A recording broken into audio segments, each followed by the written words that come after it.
उन्हें नगरिया दुल्हा सजल बारियात गे मायका ने नगरिया दुल्हा धैलन ध्यान गे मायका ने नगरिया दुल्हा धैलन ध्यान गे मैं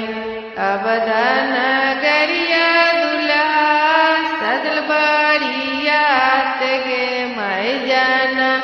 का नगरिया दुल्हा धैलन ध्यान गे जाना का नगरिया दुल्हा धैलन ध्यान गे मैं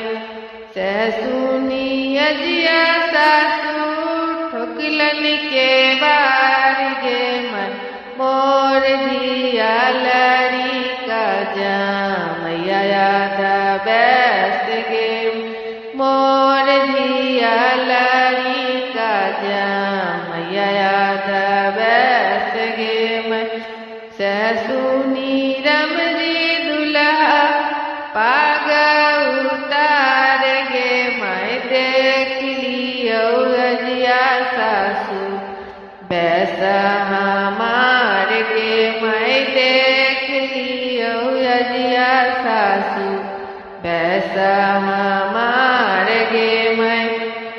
नगरिया दुल्हा सजल बारियात गे मैं गाँव ने नगरिया दुल्हा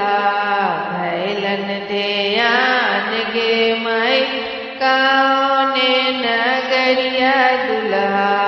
धैलन ध्यान गे मैं अवधा नगरिया दुल्हा सजल बारियात गे मैं जाना का नगरिया दुल्हा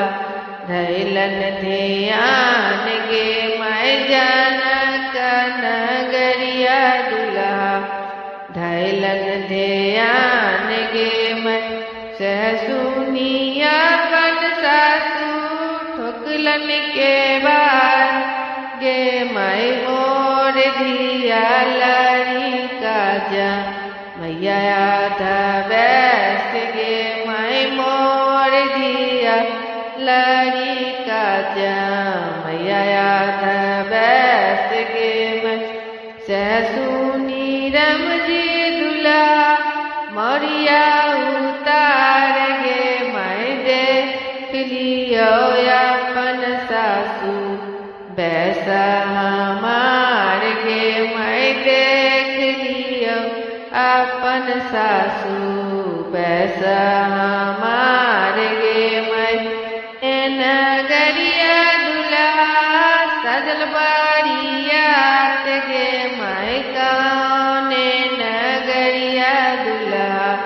धैलन ध्यान गे मैं गाँव ने नगरिया दुल्हा धैलन ध्यान गे मैं अवधा नगरिया दुल्हा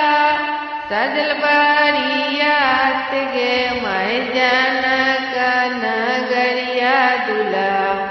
धैलन ध्यान गे मैं जाना का नगरिया दुल्हा धैलन ध्यान गे मैं ससुनी अपन सासू ठोकलन के बार गे मैं मोर धिया लड़ी का जामैया आधा बैस गे मैं मोर धिया लड़ी का जामैया आधा बैस गे मैं ससुनी रमजी दुल्हा कुर्ता उतार गे मैं देख लियो अपन सासू बैसा हमार गे मैं देख लियो अपन सासू बैसा हमार गे मैं उन्हें नगरिया दुल्हा सजल बारियात गे मैं गाँव ने नगरिया दुल्हा धैलन ध्यान गे मैं गाँव ने नगरिया दुल्हा धैलन धैलन ध्यान गे मैं अवध नगरिया दुल्हा सजल बरियात गे मैं जनक नगरिया दुल्हा धैलन ध्यान गे मैं जनक नगरिया दुल्हा धैलन ध्यान गे सहसुनी अपन सासू ठोकलन के बार गे मन मोर धिया लड़ी का जाम याद बैस गे मैं मोर धिया लड़ी का जाम याद बैस गे मन सहसुनी रमरी दुल्हा जुतवा उतार गे मैं देख लियो अपन सासू बैसा हमार गे मैं देख लियो अपन सासू बैसा